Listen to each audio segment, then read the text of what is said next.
आखिरी कुछ समय तो क्यों ना वो पढ़ा जाए जिसके आने के चांसेस सबसे ज्यादा। आपसे सिर्फ क्वेश्चन आंसर शेयर नहीं कर रहा हूं, मैं शेयर कर रहा हूं कि उनका दिमाग कैसे चल रहा है जब वो आपसे क्वेश्चन पूछ रहे हैं। और बच्चों, इसे बोलते हैं मास्टर प्लान। और पोएट्री सेक्शन में तो भाई साहब इतना कर लिया ना, तो फिर और कहीं जाने की जरूरत ही नहीं है।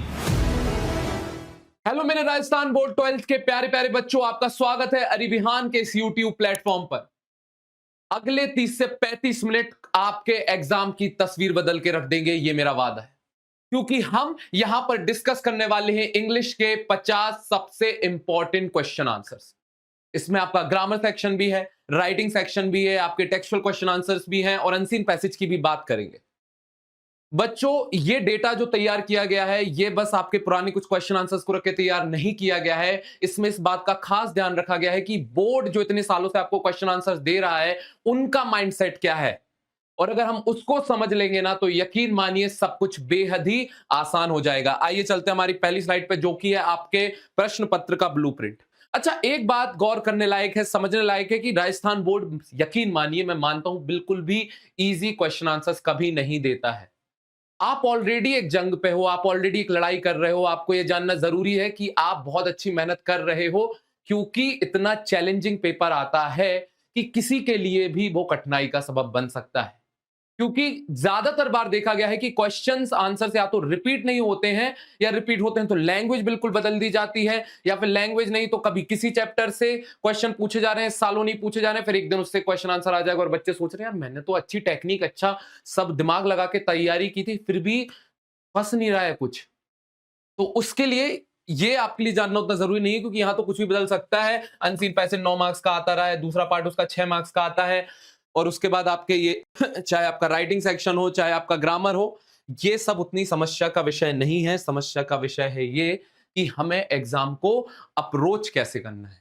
ठीक है, सबसे पहले आता है आपका अनसीन पैसेज। जनरली आपको इसमें कुछ समझाने की आवश्यकता नहीं पड़ सकती, क्योंकि बात यह है कि ये काम में वैसे भी नहीं आने वाला। क्यों नहीं आने वाला? इसलिए नहीं आने वाला क्योंकि अनसीन पैसेज में कोई दिमाग नहीं लगाया जा सकता। हर साल नया पैसेज आता है, सिर्फ एक ही चीज की जा सकती है, वो क्या है? अप्रोच। जैसे मैं सिंपल एक टेक्निक बता रहा हूं, 2 सेकंड के लिए बस सुनिएगा, ज्यादा समय आपका नहीं लूंगा, क्योंकि मुझे इंपॉर्टेंट क्वेश्चन आंसर्स आपके साथ शेयर करने हैं, जो आपका पीडीएफ आपके काम का होने वाला है मेनली, कि जिसमें के क्वेश्चन आप अच्छे से पढ़ सको। ठीक है, तो जनरली जब भी आप अनसीन पैसेज सॉल्व करो, कोई भी एक यूनिक वर्ड का गुच्छा पकड़ लो। ठीक है, कीवर्ड्स भी बोलते हैं इनको अपन, क्या बोलते हैं? कीवर्ड्स पकड़ लो। जैसे यहां पे लिखा है वंडरफुल वर्ल्ड फुल ऑफ, इतना सब लिखा है, तो वंडरफुल वर्ल्ड पकड़ लिया। जनरली एक और बात समझने की रहती है कि जैसे शुरुआत में कोई क्वेश्चन पूछा गया है, तो आप अक्सर पाओगे कि वो शुरुआत में ही आंसर भी देगा। We live in a wonderful world that is full of beauty and charm and adventure. ठीक है, जनरली ये बात समझनी से जरूरी है, क्योंकि कुछ छोटी छोटी टेक्निक से आपका काम बहुत आसान हो जाएगा। शुरुआत के क्वेश्चन आंसर अक्सर शुरुआत में मिलते हैं, और आखिर के बीच में कहीं पैराग्राफ्स में मिलते हैं, और आखिर के लगभग लास्ट में मिलते हैं। ठीक है, फिर उसके बाद ये 6 मार्क्स तो आपकी मुट्ठी में है, लेकिन इन 3 मार्क्स के लिए बच्चे अक्सर अपने आप को परेशान पाते हैं। तो बच्चों, मैं आपको सलाह यही दूंगा कि अगर तुरंत से समझ में आता है तो करो, अदरवाइज एक एक लाइन की बात है, बाद में भी आके पैसेज पकड़ सकते हो और इसे सॉल्व कर सकते हो। सबसे ज्यादा दिमाग पहले इन 6 में लगा दो। ठीक है, क्योंकि ये तुरंत के तुरंत मिल जाएंगे। आपको बस एक, जैसे कि मैंने बताया, यूनिक वर्ड्स का आपको एक गुच्छा बनाना है, उसे पकड़ना है और ढूंढने निकल जाना है पैसेज में। सिर्फ एक ही खेल है, वो है स्कैन, स्कैन और स्कैन। पहले क्वेश्चन पढ़ना है, वहां एक स्कैन करना है, यूनिक वर्ड समझना है, फिर पैसेज में जाके और ढूंढते ढूंढते आपको आपका आंसर मिल जाएगा, है ना। एक स्कैन, 2 स्कैन, और अपना तीसरा जो होगा वो होगा आपका आंसर। ठीक है, एक वर्ड आपको बस समझने के लिए, स्कैन। ठीक है, फिर अगली बात हम समझते हैं, दूसरा पैसेज आता है। जनरली मैंने देखा है एक पैसेज अक्सर ज्यादा कठिन आता है, दूसरा पैसेज थोड़ा सा सरल आता है, या ज्यादातर केस में दोनों भी सरल आते हैं। अब इसमें सीधे सीधे आंसर्स मिल जाते हैं। जैसे where was the robbed man found unconscious, आपके 2 वर्ड देखिए, रॉब्ड मैन, अनकॉन्शियस, देख लेते हैं कहां मिलते हैं। अब जैसे यहाँ पे ढूंढने जाएंगे तो आपको यहाँ पे कहीं पे भी मिल जाएगा रॉब्ड मैन और अनकॉन्शियस, और उसके पास आंसर मिल जाएगा। मैं यहाँ ज्यादा समय जाया नहीं करूंगा, क्योंकि जरूरी है आपके लिए अगले कुछ सेक्शंस के बारे में समझाना, क्योंकि पैसेज जनरली मैंने पाया है बच्चों को उतनी परेशानी नहीं होती है। जो हमने कुछ पोल्स भी लिए थे, उनमें बच्चों ने फोन लगा के यही बताया कि सर पैसेज प्रॉब्लम नहीं है, बाकी 3 सेक्शन बहुत बड़ी प्रॉब्लम है। तो देखिए, नोटिस में जनरली इतने सालों का जो ट्रेंड बोलता है, आपको एनुअल फंक्शन से लेके annual function meeting, lost and found, blood donation camp और आर्टिकल्स फॉर मैगजीन आते हैं जनरली, ठीक है। एनुअल फंक्शन मीटिंग जिसमें आपको हेड बॉयज हेड गर्ल्स को बुला के कुछ मतलब तैयारी के बारे में बोलना पड़ता है। नोटिस तो इतनी कोई बड़ी परेशानी नहीं है। और लॉस्ट एंड फाउंड नोटिस, सिर्फ एक बात का ध्यान रखिएगा, फॉर्मेट का एक ही मार्क्स मिलता है, फॉर्मेट पे रिलाई नहीं कर सकते। बीच की जो बॉडी है, जो क्वेश्चन का आंसर का कंटेंट है, वो भी बहुत मायने रखता है।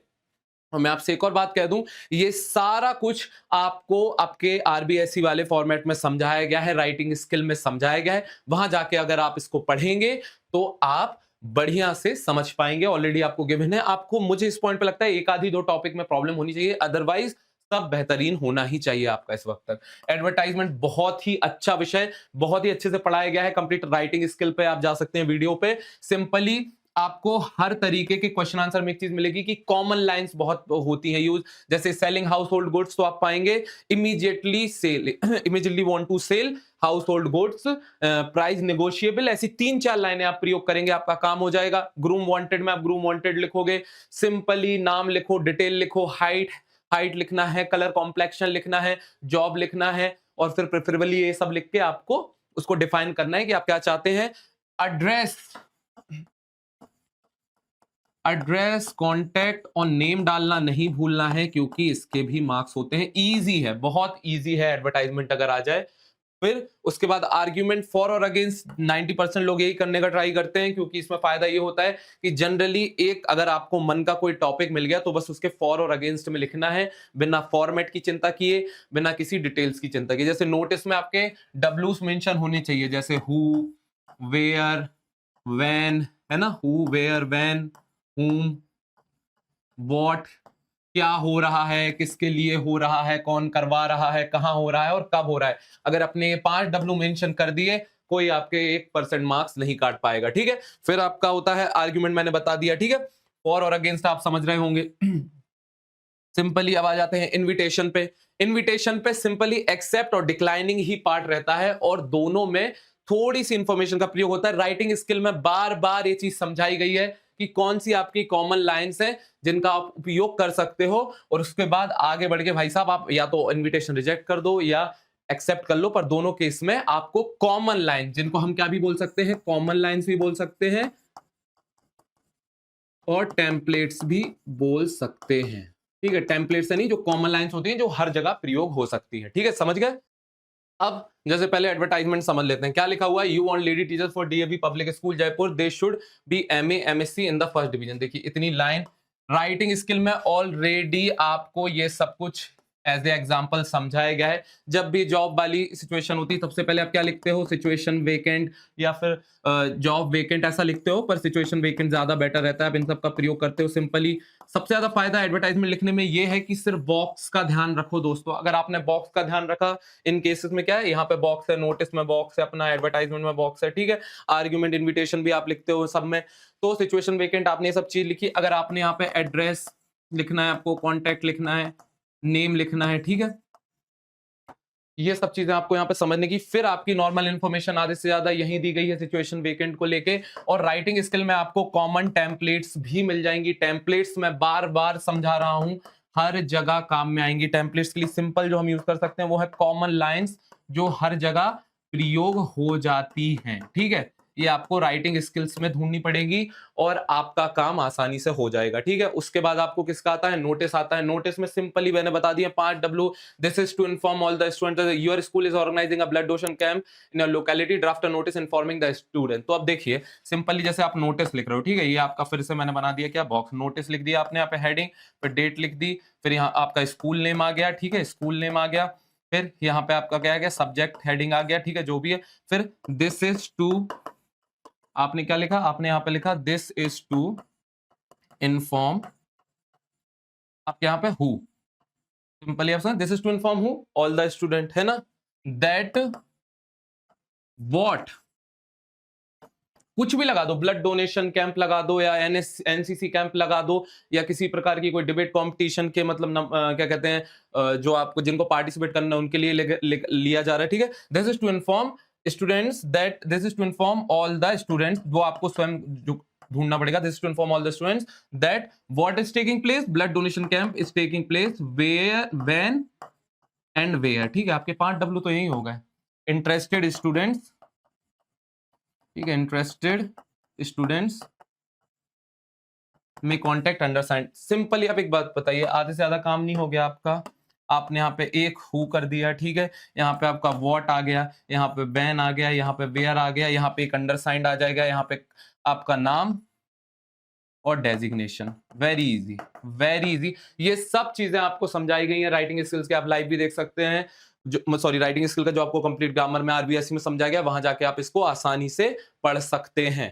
ठीक है, अगले पे आ जाते हैं। Arguments. Your Pawan Pooja, student of class 12, write your opinion in favour of women education.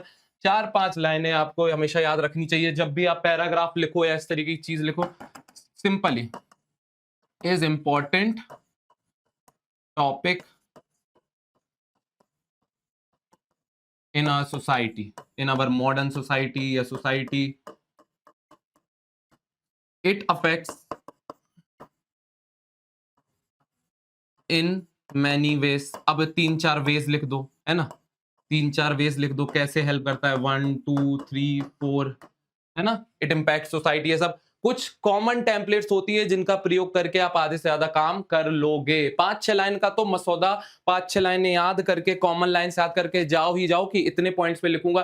किसी भी पॉइंट पे अगर आप लिखोगे, चाहे पैराग्राफ लिखो, चाहे अपना ये क्या कहते हैं, अपना फॉर लिख रहे हो, अगर मतलब उसके फेवर में लिख रहे हो, तो आप क्या क्या उसको बताओगे, क्या क्या उसके मतलब फायदे, वो सब चीजें बताओगे, जरूर बताओगे। You have received an invitation letter from the principal and staff of government senior secondary school, you have to attend a career day function. ये आपको फॉर्मल इनविटेशन, ये सारे कुछ आपको कहां मिलेंगे, आपके आरबीएससी के राइटिंग वाले वीडियो पे आपको जाना है यूट्यूब पर, और आपको अरिबिहान पे ये सब कुछ मिल जाएगा। कुछ ही सेकंड का काम है, ज्यादा समय व्यतीत आप वहां पे नहीं करेंगे। कॉमन चीजें हैं जो आपको पढ़नी ही पढ़नी है।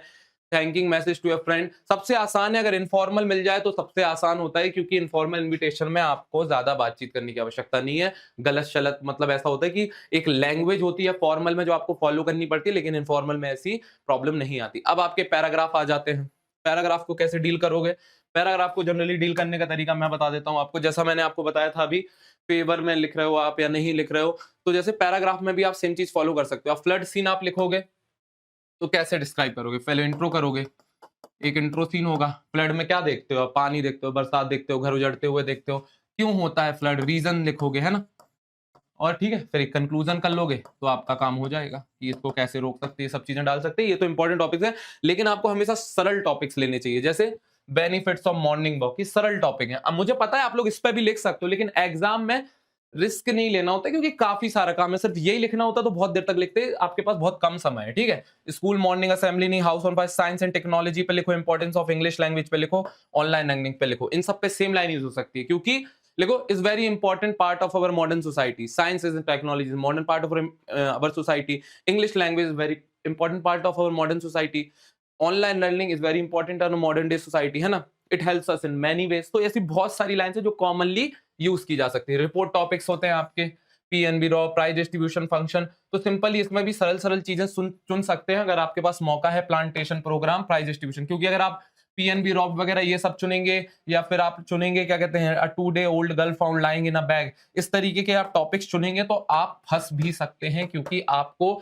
एक सिचुएशन अपने दिमाग में इमेजिन करनी पड़ेगी कि एक बैंक रॉब हुआ तो कैसे हुआ, एक बच्ची जो पाई गई बैग में उसके अराउंड। बाकी पर ये तो आपकी नॉर्मल लाइफ के हिस्से ना, प्राइस डिस्ट्रीब्यूशन फंक्शन होना, साइंस फेयर, प्लांटेशन प्रोग्राम, ये आप देख चुके हो, तो आपको ज्यादा मुश्किल नहीं जाएगी इसके अराउंड सेंटेंसेस बनाने में। ठीक है, इस बात का ध्यान रखेंगे। अब चलते हैं अगले हिस्से पे।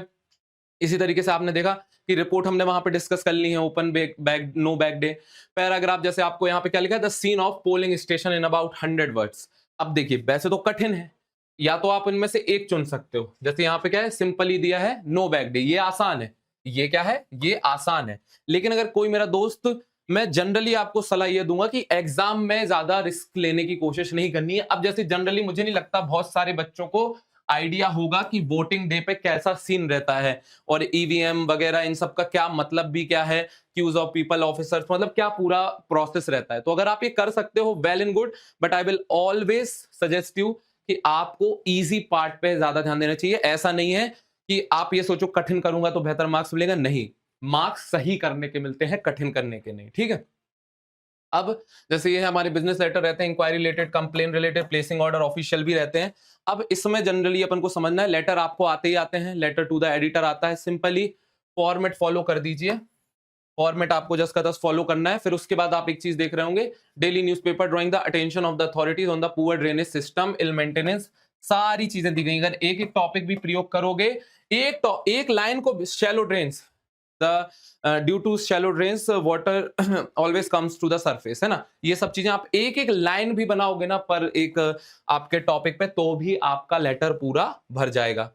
दोस्तों मैं फिर वही बात कर रहा हूं, अगर कोई भी एक टॉपिक अगर आपको परेशान कर रहा है तो अरिविहान के आरबीएस हमारे राजस्थान बोर्ड के आपको राइटिंग स्किल वाला वीडियो देखना ही चाहिए। ये सिर्फ आपके लास्ट मिनट हेल्प के लिए है। और सबसे इंपॉर्टेंट हिस्सा जो मैं आपसे आगे शेयर करने वाला हूं वो होने वाला है एक्चुअली आपके फ्लेमिंगो पोएट्री वगैरह सेक्शन का। उसमें आपको सबसे ज्यादा ध्यान रखना है, क्योंकि ये सब तो एक हिस्सा है पेपर का, लेकिन उसमें जिस तरीके से मैं आपसे क्वेश्चन आंसर डिस्कस करने वाला हूं उसके आगे कुछ नहीं आने वाला, ठीक है।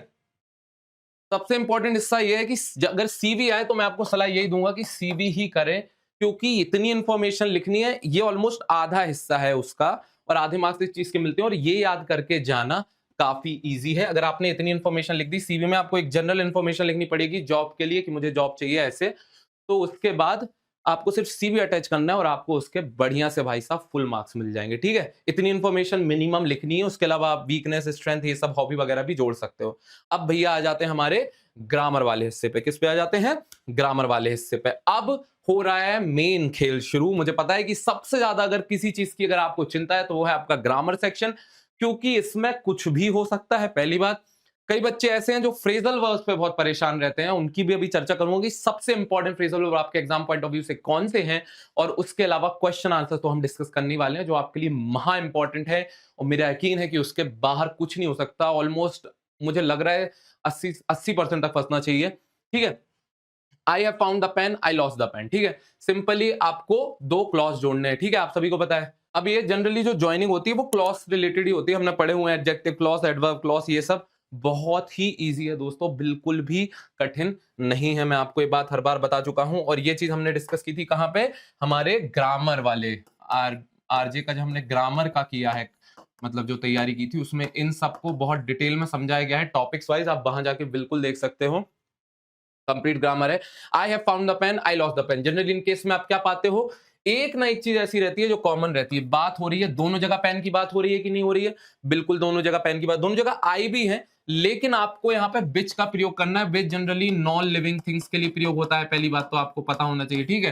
तो आपको पता है पेन के लिए बात हो रही है ना, और जनरली भी समझ में आना काफी आसान है, सेम चीज रहती है। अगर है ना, I have found the pen, I lost the pen, I lost it भी लिखा होता तो अपन को पता होता पेन के लिए वो बात हो रही है। आप ऐसे एग्जांपल्स पाओगे जहां सेम प्रोनाउन, मतलब एक नाउन होगा फिर उसके लिए प्रोनाउन यूज होगा, या दोनों ही प्रोनाउन होंगे जनरली, या दोनों नाउन, तो पर बात हो रही होगी दोनों सेंटेंस में कॉमन एक आपको चीज जरूर मिलेगी। जैसे हमें मिला है I have found the pen, I lost the pen, ठीक है। तो क्या, I have found the pen which I lost, I have found the pen which I lost, ठीक है। तो ये अपना इतना कार्यक्रम हो गया, I have found the pen. यहां पे ये कैंसिल हो गया। बताओ बस इतना कैंसिल करने से, कितना कैंसिल करने से, इतना पार्ट आपने जो कैंसिल किया, और क्या हुआ, I have found the pen which I lost, ठीक है, विच आई लॉस्ट, काम हो गया। Simply, Kishore built a new house, he used marble tiles in it. अब यहाँ पे इट किसके लिए प्रयोग हो रहा है भैया, हाउस के लिए प्रयोग हो रहा है। किसके लिए प्रयोग हो रहा है, हाउस के लिए प्रयोग हो रहा है। जब इसको हटाएंगे तो कैसे प्रयोग होगा, Kishore built a new house where he used marble tiles, where he used marble tiles, क्योंकि अब इन भी हट ही जाएगा, क्योंकि हमारा सेंटेंस तो इसी से प्रूव हो रहा है ना, पूरा काम इसी से चला जा रहा है, तो इतना काम बन गया। तो आप देख रहे हो कि बहुत ही आसान है, और आप देख रहे हो सिंपल ही है, ज्यादा वैसा भी नहीं है कि आपको इनफैक्ट सॉल्व करने आप जाओ तो सिंपल एक रूल है जो आपको मैंने बताया कि आरजे ग्रामर में बहुत ही अच्छे से कॉन्सेप्ट समझाया गया है, पूरा फुल ग्रामर है, कि सिंपली आपको बस ये फाइंड आउट करना है कि कौन सा कॉमन यहाँ पे लिंक है। जैसे Manisha thought English, she was a good teacher, अब यहाँ पे मनीषा लिंक है और शी लिंक है, तुरंत सुनते ही समझ में आ गया ना, तो फिर आगे का काम बेहद आसान हो जाएगा। अब ऐसे ही अगला क्या है हमारा part, combine set of sentences into one sentence as directed. ठीक है, as directed, he has some duties, he must perform them. अब आपके एग्जाम पॉइंट ऑफ व्यू से वहां पे भी बहुत अच्छे समझाए गए इन्फिनिटिव्स कैसे यूज होते हैं। जनरली दो सेंटेंसेस ही आते हैं और उनमें अक्सर आप ये ऐसे वर्ड्स पाएंगे, मस्ट पाएंगे, आप वांट पाएंगे, ought to पाएंगे। ठीक है, सिंपली अब अपन को ये दो सेंटेंसेस मिलाने हैं और यूज मतलब होता है, यूज इन्फिनिटिव मतलब टू प्लस वर्ब, सिंपल, और कुछ नहीं है इसका अर्थ, मतलब टू तो आएगा ही आएगा। अब जैसे he has some duties, अब must हटेगा तो must तो हट नहीं है, तो he has some duties to perform। अब मुझे एक बात बताइए, क्या इनका अर्थ सेम नहीं है इन सेंटेंसेस का? एक सेकंड लिए ये हट रहा है, ये हट रहा है, ये हट रहा है। पहले इसका अर्थ क्या था, उसके पास कुछ ड्यूटीज हैं, उसे वो परफॉर्म करनी ही चाहिए। अब क्या हो रहा है, उसके पास कुछ ड्यूटी है परफॉर्म करने के लिए, he has some duties to perform, तो टू प्लस वर्ब लग जाती है सीधी। अब यहाँ पे वर्ब कौन सी अपनी, वर्ब अपनी है परफॉर्म, है ना, परफॉर्म करना, वर्ब करना, तो ये अपना काम हो गया। सिंपली दूसरे पे देखते हैं, तुरंत देखते हैं, ये इतना कठिन है नहीं। अब देखो यार, वहां पे और डिटेल में समझाया गया है, और भी ज्यादा डिटेल से समझाया जा सकता है वहां से, लेकिन कम समय है तो हमें ऐसी टेक्निक्स, ऐसी टिप्स अपनानी है कि हमारा प्रयोजन सिद्ध हो जाए। वजह इसके कि अभी समझने के लिए बहुत समय रहेगा, जीवन भर यही करना है प्रयोग। अभी आगे भी अगर इस सेंटेंसेस जब आगे हम परीक्षाएं देंगे या कहीं इंटरव्यूज देने जाएंगे तब ये सब चीजें पता होनी चाहिए, पर आप एक नॉर्मल सेंटेंस बनाना अभी ज्यादा इंपॉर्टेंट है तुरंत से, क्योंकि समय सीमा रहती है एग्जाम में। ठीक है, Lencho wrote a letter to God, he wanted God to help him. Lencho wrote a letter to God, he wanted God to help him. ठीक है, अब Lencho wrote a letter to God, अब यहां पे आपने देखा ही वांटेड है, God है, तो क्या सीधे अपन टू यहां पे दिया गया है, अपन ने क्या कर दिया, Lencho wrote a letter to God, to God. यहां तक आपका फर्स्ट सेंटेंस तो पूरा आना है, पूरा जो खेल होना है, जो कटाई होनी है वो होनी है आपके नेक्स्ट सेंटेंस में। तो यहां पे क्या आ जाएगा, Lencho wrote a letter to God to help him. अब he saw a lion, he saw a lion, he climbed up the tree. ठीक है, अब एक बात यहां पे समझने की, यूज पार्टिसिपल जब आता है तो फर्स्ट सेंटेंस में आपका वर्ब के साथ क्या आ जाता है भैया, आईएनजी आ जाता है। क्या आ जाता है, आईएनजी। क्यों आ जाता है ये भी बता देते हैं, क्योंकि दोनों सेंटेंस में हम ये मान के चल रहे हैं, क्या मान के चल रहे हैं, हम दोनों सेंटेंस में ये मान के चल रहे हैं कि दोनों सेंटेंस एक मूवमेंट पे हो रहे हैं। जब पार्टिसिपल का प्रयोग होता है तो दोनों सेंटेंस एक मूवमेंट पे हो रहे हैं। तो अब he saw a lion, he climbed up the tree, अब सिंपली ये हट जाएगा क्योंकि ही यहां पे प्रयोग हो ही रहा है, तो ये क्या बन जाएगा, सीइंग अ लायन, फिर कॉमा लगा के बाकी का सेंटेंस लिख दो, आपको पूरे मार्क्स मिल जाएंगे। ठीक है, तो इस तरीके से हमने ये भी कर लिया, कंबाइंड सेट ऑफ सेंटेंस में वन सेंटेंस। अब कंपाउंड सेंटेंस होते हैं, कॉम्प्लेक्स सेंटेंस होते हैं। कंपाउंड सेंटेंस में सिंपली आपके फैन वॉइस यूज होते हैं। फैन वॉइस क्या होता है बच्चों बताइए, फैन वॉइस कंजंक्शन के फर्स्ट टाइप होते हैं, जब दोनों सेंटेंस मतलब बराबर इंडिपेंडेंट क्लॉज की तरह यूज होते हैं। अब इंडिपेंडेंट क्लॉज क्या होता है बहुत सारे बच्चों को पता होगा, नहीं पता होगा तो एक सेकंड के लिए बस ये याद रखो कि ये जो सेंटेंस है वो फैन वॉइस में जितने आपके क्या कहते हैं वो यूज होते हैं, जितने ये कंजंक्शन यूज होते हैं उन्हीं के प्रयोग से हमें सेंटेंस जुड़ने। फॉर एंड, नॉर होता है, फिर क्या होता है, बी यानी बट होता है, ओ यानी और होता है, वाई यानी यट होता है, और एस यानी सो होता है। बस इनके प्रयोग से हमें ये सब जोड़ने हैं। तो night came on and the room grew dark, night came on and the room grew dark, उनमें से ही उपयोग करना है क्योंकि कंपाउंड ही यहाँ पे हमें यूज करने हैं। ठीक है, Usha worked hard so she stood first in the, यहाँ पे भी कंपाउंड हो गए। ठीक है, the earth is everyone knows that, अब यहाँ पे दैट का क्यों प्रयोग हो गया, क्योंकि ये तो कॉम्प्लेक्स है, कॉम्प्लेक्स में बिकॉज आता है, ऑल्दो आता है, डेट आता है, बहुत सारे आते हैं। आपको वो सारे कंजंक्शंस वहां पे पढ़ने पड़ेंगे, तभी आप ये सब सॉल्व कर पाओगे। अब सिंपली हम आ गए किस पे, अपने फ्रेजल वर्ब। यहाँ पे मैं ज्यादा टाइम नहीं लूंगा, सॉल्व नहीं कर पाऊंगा। फ्रेजल वर्ब क्या ही होता है, आपको एक बात पता है फ्रेजल वर्ब क्या होता है, आपके दो वर्ड्स को मिलकर बनता है, बिल्कुल बनता है, जिसमें आपकी एक प्रीपोजिशन होती है, एक वर्ब होती है, अलग अलग रूल्स भी होते हैं, आप वो अपना आरजे ग्रामर में जाके पढ़ोगे सब समझ में आ जाएगा। लेकिन सिंपल यहाँ पे क्या समझते हैं, जैसे यहाँ पे मैं लिख दूं, सिंपली एक ही होता है हमारा, गिव यानी क्या होता है, देना। ठीक है, गिव यानी देना, और अप यानी क्या होता है, ऊपर। ठीक है, ऊपर। लेकिन गिव अप यानी क्या होता है, हार मानना, गिव अप। अब इन दोनों को किसी भी तरीके से मिला लो, ये अर्थ निकल के नहीं आता ना यार, कैसे ही बोल लो, कोई मतलब मुहावरा हो, मुहावरे के तरीके से नहीं, नहीं, इन शब्दों को मिला के कोई अर्थ पैदा नहीं होता। लेकिन फ्रेजल वर्ब ये होती है कि एक फ्रेज है जो साथ में ऐसे दो तीन वर्ड्स यूज होते हैं और उनका एक मुहावरे नुमा आप समझ लो, उनका अर्थ ये होता है। गिव अप यानी क्या होता है, हार मानना होता है। लेकिन ये सब समझना जरूरी है क्या, बिल्कुल नहीं है, 1% नहीं है। आपको बस ये पता होना चाहिए ब्रोक थ्रू यानी क्या होता है, ब्रोक थ्रू यानी ब्रेक थ्रू भी। ये बात भी आपको ध्यान रखनी है कि इसमें जो आपकी फर्स्ट जो वर्ब रहेगी उसका वो बदलता रहता है, ठीक है, टेंस बदलता रहता है सेंटेंस के हिसाब से, तो उसमें आपको डरने से ब्रेक थ्रू ही है, ये ब्रोक थ्रू, ब्रोकन थ्रू, वो सब यहाँ पे प्रयोग हो जाता है, उसको डरने की जरूरत नहीं है। तो इसका अर्थ क्या है, ब्रोक थ्रू का अर्थ यहाँ पे क्या होगा, ब्रोक थ्रू यानी होता है रुकावट से बच के, मतलब आगे निकल जाना या सक्सीड हो जाना, मतलब कामयाब हो जाना। और ब्रोकआउट यानी होता है अचानक फैलना, ब्रोकआउट यानी होता है अचानक फैलना, अचानक फैलना, ठीक है। और ब्रोक थ्रू यानी क्या होता है आपका, मतलब रुकावट से सक्सीड हो जाना, ठीक है, आप सिंपल ये समझ लो, ठीक है, सक्सीड होना, सक्सेस, ठीक है, सक्सेस लिख दिया सीधे। तो ये क्लियर हो गया आपको। पर कोरोना एपिडेमिक में फिर क्या यूज होगा, अचानक फैला था कि सक्सेस हो गया था, वो अचानक ही फैला था ना, मतलब जो सही वर्ड है यूज करने के लिए, सक्सेस तो हुआ था हम सबको परेशान करने में, तो इसका आइडिया क्या होगा यहाँ पे, ब्रोकआउट। तो बस आपको मैं ये बता रहा हूं, एक ही से बता दिया कि सिंपली आपको ये याद होने चाहिए। जैसे ब्रोक इनटू क्या होता, ब्रोक इनटू यानी क्या होता है, जबरदस्ती घुसना, क्या होता है, जबरदस्ती घुसना, ठीक है। तो अब एक बात बताइए, इसका अर्थ यहाँ पे जबरदस्ती घुसना होता है, और ब्रोक डाउन यानी क्या होता है, खराब होना होता है, क्या होता है, खराब होना। तो अब इसका अर्थ यहाँ पे बताइए, चोर जो रहते हैं वो घर में कैसे जबरदस्ती घुसते हैं ना, तो क्या होगा, आपका ब्रोक इनटू यूज हो जाएगा। तो इसी तरीके से चाहे आपका ब्रोक डाउन, ब्रोकअप, ब्रेकअप, आप सभी को पता होगा, आपका पेपर ये ब्रेकअप के करीब हो रहा है, ठीक है, टर्न ऑन, टर्न ऑफ, इसी तरीके से आपको सारे इन सब का अर्थ पता होना जरूरी है, और बहुत इजी भी है। मैं आपको बता दूं, गिनती के हैं कुछ जितने यहाँ पे है ना, ब्रोक थ्रू, ब्रोकआउट, यही आपको याद कर लेने हैं। मैं आपको यकीन दिलाता हूं, इनसे आपका काम हो जाएगा, इनसे आपका काम हो जाएगा, और आपको कुछ भी और याद करने की आवश्यकता नहीं, बस इनके अर्थ पता करके बस इसी में चेक कर लो और अपने आप आपका काम हो जाएगा, ठीक है। अब आ जाते हैं भैया कंजंक्शंस पे। Pay attention to your study so that, unless मतलब क्या होता है, इफ नॉट, अगर नहीं। कंजंक्शन आपका सबसे इजी है इसमें, मुझे समझ आता है। फ्रेजल वर्ब क्योंकि मुझे लगता था पहले इजी है, लेकिन बहुत सारे बच्चे बोलते हैं फ्रेजल वर्ब सर याद नहीं होते।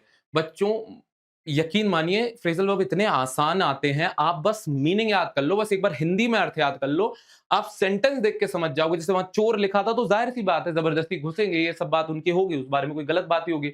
ब्रोक थ्रू तो नहीं होगा उनका कि वो सक्सेस और इन सब चीजों से नेगेटिव चीजें उनके लिए बोली जाएंगी, तो वैसे याद रखने की जरूरत है। Word flies so fish swim, यही होगा ना, वर्ड पंछी उड़ते हैं ताकि मछलियां तैर सके, ऐसा है नहीं सर, एंड है, क्योंकि दोनों सेम तरीके की बात कर रहे हैं, सेम लेवल की बात कर रहे हैं, इंडिपेंडेंट है।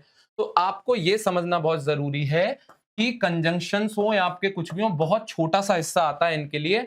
आपको बस कोशिश ये करनी है कि ये सब जो पढ़ाया जा रहा है आपको, ऑलरेडी मैं फिर से बोल चुका हूं, आरजे राइटिंग स्किल पे जाइए, और अगर एक भी चीज आपको परेशान कर रही है उसको तुरंत समझिए। यहां पे बस मेरा मकसद ये है कि ये अनलेस हो, चाहे सो दैट हो, चाहे as, not, that, if, when, though, ये सब आपके इंपॉर्टेंट पार्ट हैं, इनको याद करना सबसे जरूरी है। तो बच्चों अब आ गए हैं हम सबसे जरूरी पड़ाव पर, इससे इंपॉर्टेंट कुछ भी नहीं, बाकी में बदलते गुजरते रहने के चांस बहुत रहते हैं, क्योंकि वहां पे गुंजाइश है। लेकिन जब बात आती है आपके फ्लेमिंगो, प्रोस, पोएट्री, इन सब में, तो क्या ही बदल जाएगा, कहानी तो बदल नहीं देंगे, कुछ पूछेंगे तो कहानी से ही रहेगा ना।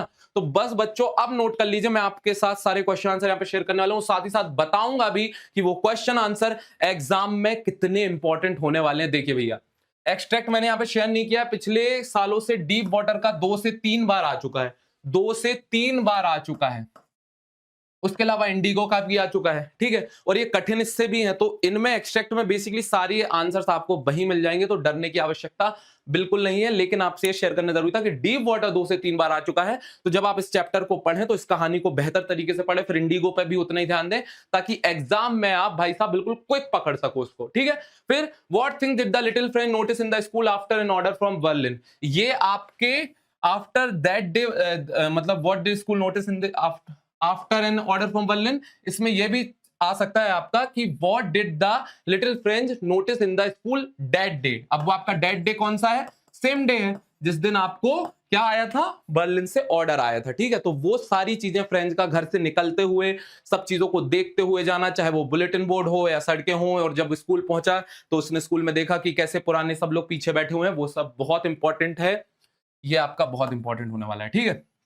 अगला, describe Mister Hamel as a teacher and a patriot. अब एक बात ध्यान रखना बच्चों मेरे, ये जो पेट्रियट लिखा है ना, ये मजाक में नहीं लिखा है। उनकी देशभक्ति से आशय ये है कि वो जो फ्रेंच के बारे में जो कुछ भी बोले हैं, फ्रेंच के बारे में जो उनके शब्द थे, मोस्ट क्लियरेस्ट, मतलब क्लियरेस्ट, मोस्ट लॉजिकल, और ये सब जो बातें उनने कही थी, या फिर आपका सबसे इंपॉर्टेंट जो उनने लास्ट में एक शब्द बोला था वो भी याद रखें, विवा ले फ्रांस, फ्रांस यही था अगर if I am not wrong.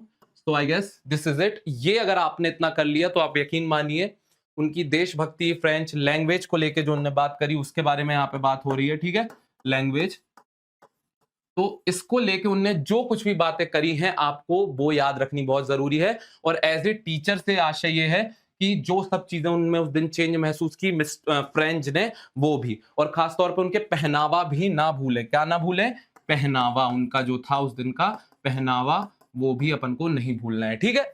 What was size full name and what was the meaning of his name, ठीक है, बहुत ही इंपॉर्टेंट क्वेश्चन है आपका। फुल नेम तो पता देना ही है, साथ ही साथ आपको उसके मीनिंग, और भैया आयरनी क्या, यहाँ पे आपका, यहाँ पे जहां पे भी जो इंपॉर्टेंट वर्ड है वहां पे एक झंडा आपको जरूर मिलेगा कि आयरनी आपको पता होनी चाहिए कि उसके नाम की आयरनी ये क्यों थी, ठीक है। अब आ जाते हैं अगले पार्ट पे। इट इज हिज करम, his destiny, who said this and why, पिछले साल पूछा गया इसलिए यहाँ पे इसका जिक्र बहुत तेजी से हुआ।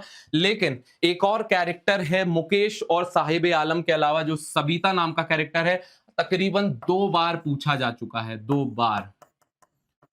बार एग्जाम में पूछा जा चुका है, तो ये कैरेक्टर भी उतना ही इंपॉर्टेंट है, ठीक है।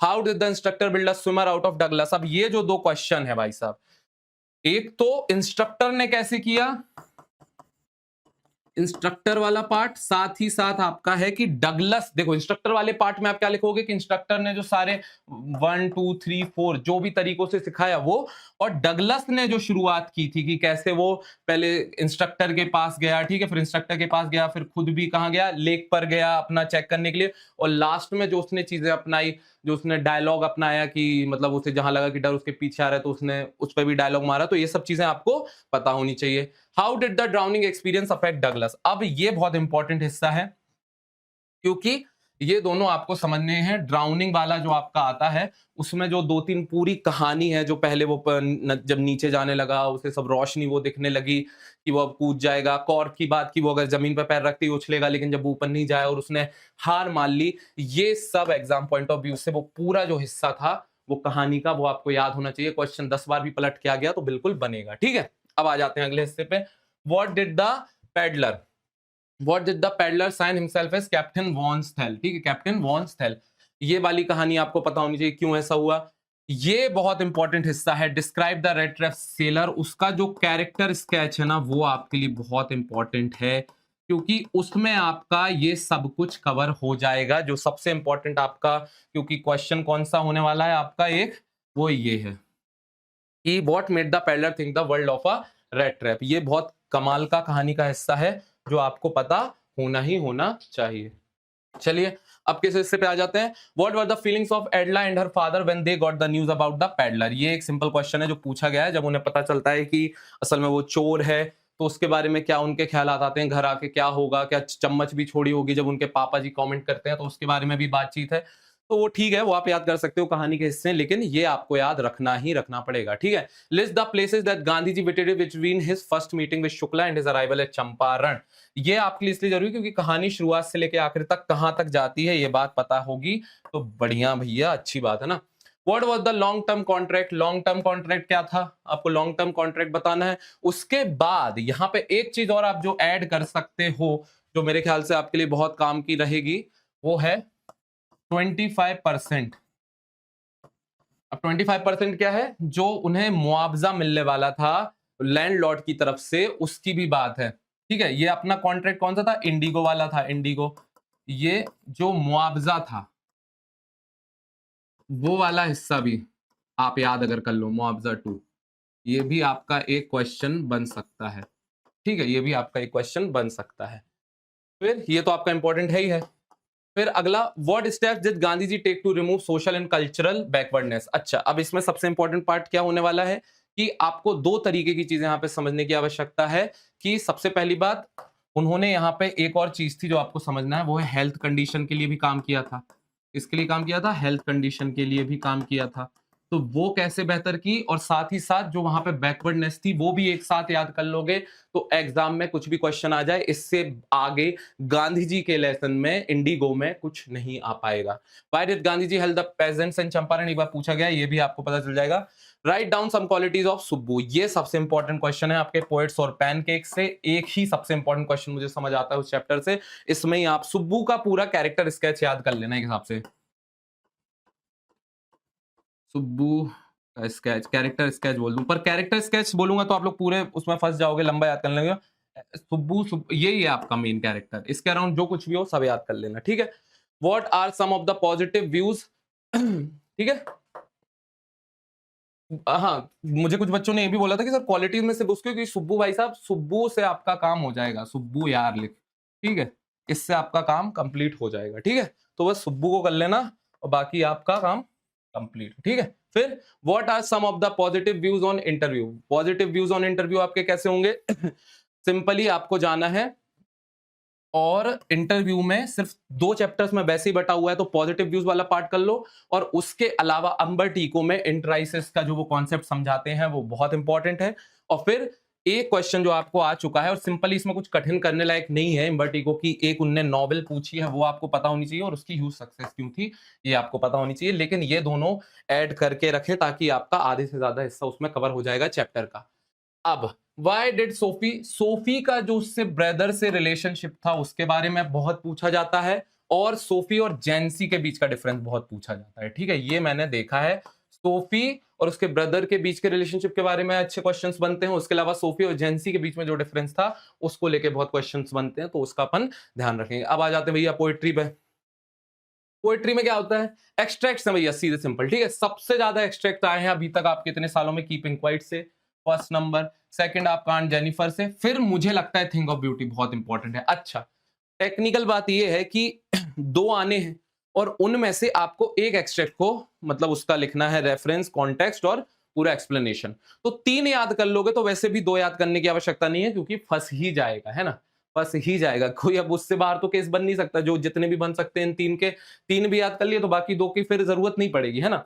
पर ठीक है, माय मदर 66 में ये भी मान के चल रहा हूं कि काफी इजी है उसको लिखना क्योंकि वो आप बार बार पढ़ते रहते हो, लेकिन ऑन जेनिफर टाइगर और थिंग ऑफ ब्यूटी थोड़ा सा कठिन है। पर अगेन सेम बात, आप लोग प्लीज जाके YouTube पर, ठीक है, किस पे आप लोग जाएंगे, कहां, YouTube पर, और मैं आपको वहां पे बता दूं कि हमारे RBSC वाला जो हमने शेयर किया हुआ है, ये हमारे अरिविहान के हमने जो RBSC वाला पार्ट में शेयर किया हुआ है, फ्लेमिंगो अरिविहान फुल फ्लेमिंगो, उसमें सारे चैप्टर्स की इजी एक्सट्रैक्ट समरी दी गई है। क्या? इजी एक्सट्रैक्ट, आपके क्या है, इजी एक्सट्रैक्ट की समरी दी गई है, वहां से एक बार पढ़ लेंगे, वहां पे सारे कुछ अवेलेबल है। और साथ ही साथ मैंने ये भी बताया है कि अप्रोच कैसे करना है, क्योंकि अप्रोच का खेल है, अगर अप्रोच सही कर लिया तो उतना याद करने की भी जरूरत आपको नहीं पड़ेगी, ठीक है। आपका अगला क्वेश्चन जो बहुत बनता है वो स्प्रिंटिंग का बनता है ना, ट्रीज का, उसको लेके क्वेश्चन बनता है, यूथ कैसे उसको डिफाइन करती है, ओल्ड एज, उन सबका समागम है। फिर what does smile signify in the poem, किस पोएम की बात हो रही है आपकी, माय मदर एट 66 की बात हो रही है। फिर राइट अ शॉर्ट समरी। एक बात ध्यान रख लो मेरे मित्रों, कुछ भी अगर याद करके नहीं जाओगे पोएम में तो भी एक चीज याद कर लो, एक सेकंडली एक्सट्रैक्ट भी भूल जाओ याद करना, सब भूल जाओ, बस एक चीज अगर मेरी मान लोगे, मैं आपको यकीन दिलाता हूं इसके बाहर कुछ नहीं है।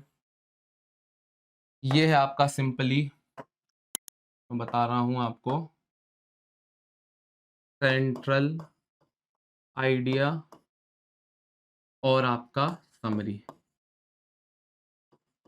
इनफैक्ट समरी पहले याद करना और सेंट्रल आइडिया सेकंड पे। ये आपने कर लिया तो आपका कंप्लीट हो गया, खत्म हो गया आपका कौन सा, प्रोज सेक्शन, पोएट्री सेक्शन। कोई आपको टच नहीं कर पाएगा अगर आपने पहले समरी पढ़ी हो, सेंट्रल आइडिया कोई आपको टच नहीं कर सकता। जिसने कुछ भी नहीं पढ़ा है पोएट्री में, अगर वो पहले समरी और सेंट्रल आइडिया करेगा, आई प्रॉमिस यू आपके बहुत अच्छे मार्क्स आएंगे, ठीक है। How will counting up to 12 still help us, keeping still help us achieve, ये बहुत आता है क्वेश्चन, इसको भी बहुत ध्यान में रखें, ठीक है। सेंट्रल आइडिया में आपको बार बार समझा रहा हूं, पहले समरी फिर सेंट्रल आइडिया, उसके आगे कुछ नहीं। How will keeping quiet help create a better world, ठीक है। अच्छा, एक क्वेश्चन हमें यहाँ पे समझने की जरूरत है, ठीक है। यहाँ पे सिंपली मैं आपको समझा देता हूं कि सबसे important list the things of beauty mentioned, ये सबसे इंपॉर्टेंट क्वेश्चन है आपका, किससे, एग्जाम पॉइंट ऑफ व्यू से सबसे इंपॉर्टेंट क्वेश्चन है। List the things of beauty mentioned in the poem, सबसे इंपॉर्टेंट क्वेश्चन हो सकता है आपको, ये शॉर्ट के लिए 100% आ सकता है। List the things of beauty mentioned in the poem, इसको अपन बिल्कुल भी नहीं भूलेंगे, ठीक है। How will keep. अब आ जाते भैया हमारे अगले हिस्से पे, right the central idea of the poem a thing of beauty, ये तो सबसे हमने ऑलरेडी डिस्कस कर लिया है, ठीक है। फिर अब आ जाते हैं अगले हिस्से पे, what does Frost want to convey through the poem roadside stand, ठीक है। ये आपका आ चुका है एग्जाम में, ये भी बहुत इंपॉर्टेंट है।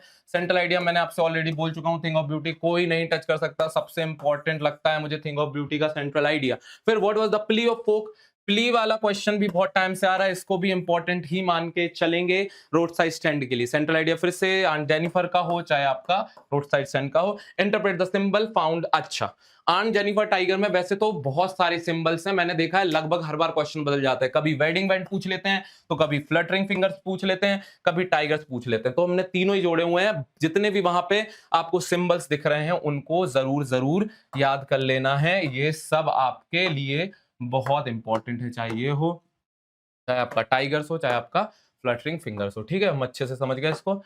अब चलते भैया अगले हिस्से पे, वो है विस्ता। विस्ता पे सबसे आसान पड़ेगा, what is meant by modern world, आपको मॉडर्न वर्ल्ड समझना है, क्यों, क्योंकि गेल्सबर्ग इलिनॉय से आपको इसको अदला बदली होगी, इट वाज इन 1894 की बात करनी है, अभी की नहीं। और मॉडर्न वर्ल्ड क्या था, what did the narrator imagine the third level, why did, क्यों वो एस्केप करना चाहता था। ये सब मिले जुले प्रश्न हैं, ये सब modern world, Illinois, third level, आप कुछ भी याद करोगे आपको हर चीज मदद करेगी आपके दूसरे क्वेश्चन आंसर में, ठीक है।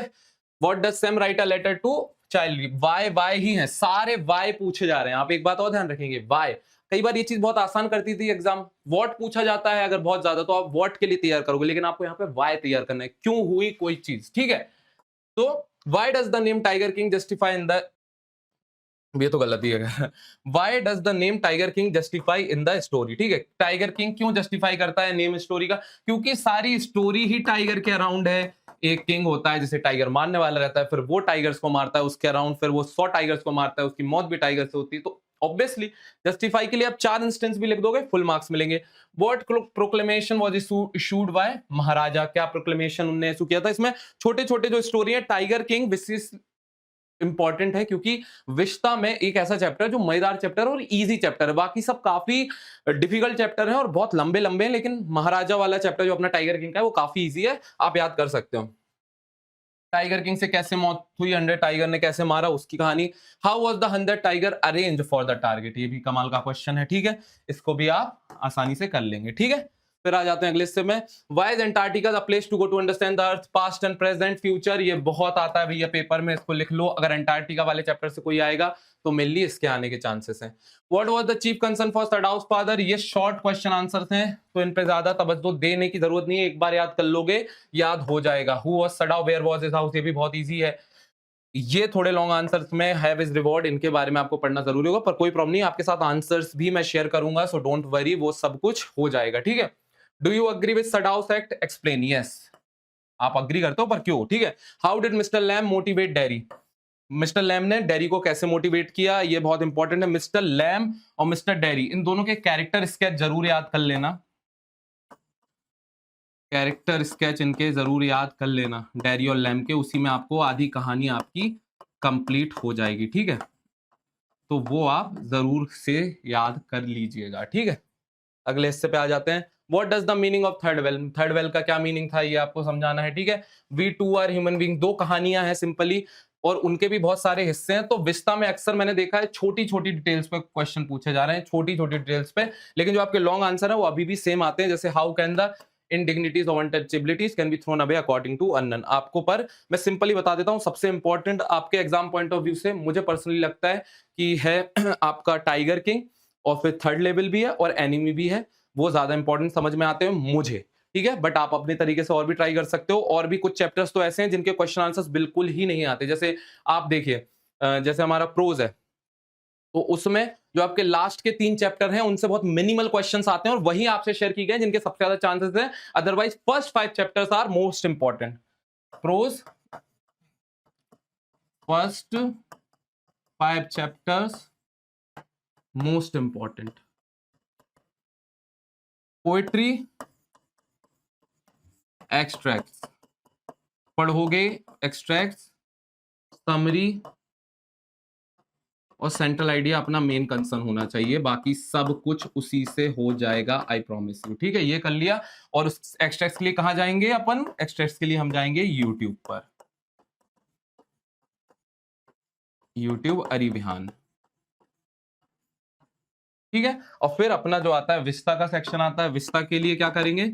विस्ता में भी फर्स्ट 3 वेरी इंपॉर्टेंट। ठीक है, स्टोरीज,